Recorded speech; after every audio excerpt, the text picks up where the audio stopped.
Hello, hello, and welcome back to this week's episode of Dear Chiquis. I just want to say that your submissions mean a lot to me, and I'm happy to help you through whatever you're trying to navigate.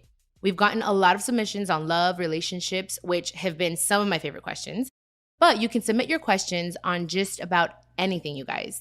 Maybe you need advice on dealing with your in-laws, or you need tips on time management, or you just want to be a little bit more confident. I get it. Feel free to ask anything. But a friendly reminder to all my listeners, these are my thoughts and opinions on the questions that you are submitting. I encourage everyone to seek help from a professional if you're suffering an issue or hardship that requires immediate attention, okay? All right, so let's go right into the first question. This one is from Carissa. Hi, Chiquis. So basically, I am 30 years old. My mom is an addict. She's been an addict my whole life. I've never had her in my life for a long period of time. She's always been in and out. Basically, all my family has already gave up on her or her even making a recovery. She's 45 years old. She's homeless currently. And I still have hope.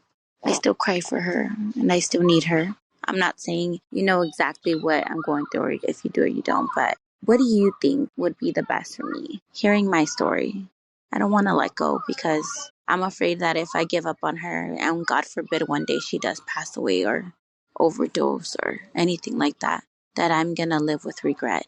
And I don't want to live with regret. I don't want to live like I was the bad daughter that didn't care because that's not who I am. In my mind, she's still alive. Sometimes I feel like I'm grieving her while she's still alive.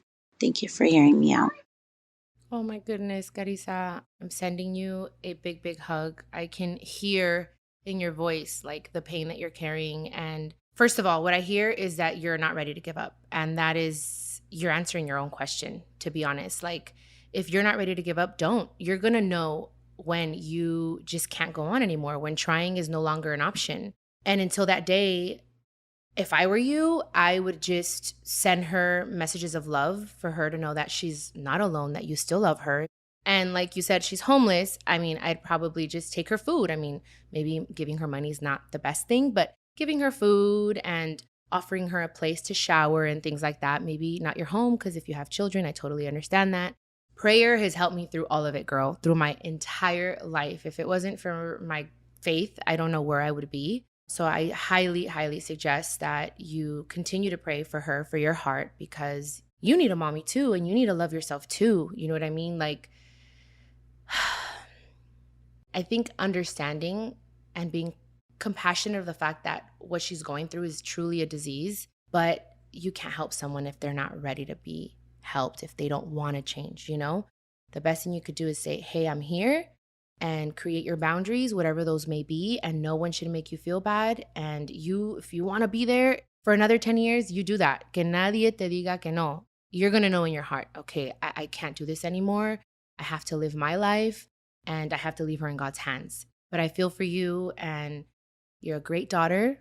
You sound amazing, and she is so blessed to have you as a daughter. So I will be praying for both of you. Thank you so much for your question, Carissa. I hope I helped, okay? All right, so our next submission comes from Jessica. Let's hear it. Hey, Chiquis. I am the owner of a small little business. I really want to grow my business. I have my 4 kids. I'm also a preschool teacher. I also work and I go to school and I also take care of my kids. Yo me siento una mujer chingona, but I think that sometimes it puts me down. Like, saber de que a veces no estoy al 100 con mis hijos, me siento como que muy down. Sí, los weekends, you know, the days off, I'm right there with them, but sometimes I feel that que no les doy tiempo. I don't know, I mean, I need a help. I don't know if I'm doing right, I'm doing wrong, pero como te digo, a veces me siento mal y pues no sé qué más hacer. Any recommendations out there, please let me know. Jessica, first of all, eres una chingona. You are my hero. Haces un chingo de cosas, mujer. Así que yo te aplaudo, mira. Good job. I am proud of you. I am your cheerleader. And look, you have 4 kids. I'm sure they're beautiful. I don't know their ages. I'm not sure if you're a single mother, but I was raised by a single mother. My mother had 5 kids. So I get it. With time, I started to realize as I got older that my mom was doing everything she was doing for us. So it made me feel better knowing que no pudo estar ahí en días festivos, en cosas así, porque ella estaba chingándose, estaba trabajando. And now I get her more than ever. I think what is most important is communication. Communication with your children and let them know, look, I know I'm not here all the time, but I'm doing this. I'm working for you guys to have a roof over your head, for you guys to have clothes on your back, for you guys to have food in your tummies, and it's just communicating that to them. And little by little, they will understand. And when you do have time to spend time with them, make sure it's quality time. Make sure you're not on your phone. If you're really not going to work on a Sunday, girl, put your phone away. Your small business can wait un par de horas, 4 horas para estar con tus hijos. Quality time.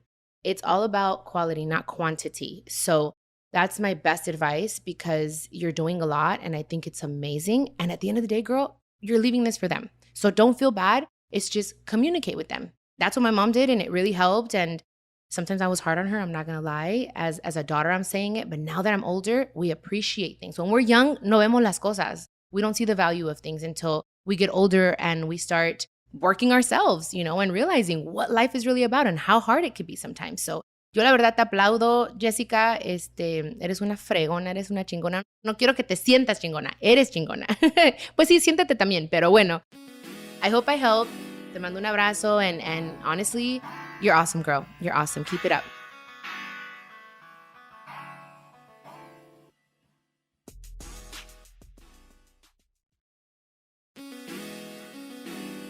All right, guys. So our final question comes from Maria. Hi, Chiquis. First of all, I love you and I love your family and your mom. I just wanted to ask, so I recently found out I was pregnant. My mom was not in the picture. I was raised by my grandma. I was wondering if you were to find out you were pregnant, how would you find the motivation to be strong without your mom being there? Any advice do you have for that? Love you. Oh, Maria, I love you too. Thank you so much. Congratulations, first and foremost, on your pregnancy, on your blessing. Look, I always think about that all the time. I'm like, if I were to get pregnant, I saw my mom hold my sister's hand, Jackie's hand, when she had Jayla, her firstborn. And it was beautiful to see my mom like literally guide her through it. So when my mom passed, and I was like, well, what about when I have kids? How am I going to get through it? She's not going to be there to hold my hand. And I totally get it. I think more than anything, I'm praying that you have a great partner. That obviously helps a lot. We are always going to need our mom. Doesn't matter how old we are. Like, we're always going to need them. I'm sorry that she's not in your life. I mean, thank goodness for your grandma. Y estuvo. Pero creo que lo mejor es decir, okay, yo quiero ser una buena mamá. I want to be there for my child. And sometimes all we got to do in life is hold our own hand, and detenernos de la mano de Dios. I've thought about it a lot, so it's a little hard for me to give you advice because I get emotional when I think of like my mom not being here. But I have no other choice. I'm going to be there and I have to be strong for her.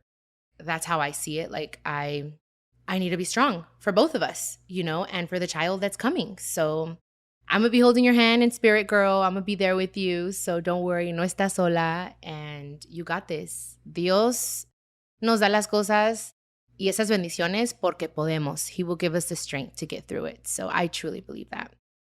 Te mando un abrazo. And again, congratulations. I'm so happy for you. Thank you, Carissa, Jessica, and Maria for submitting your questions. I really hope I was able to help. I'm going to reiterate what I said at the start of the episode. These are my thoughts and opinions on the questions that are being submitted.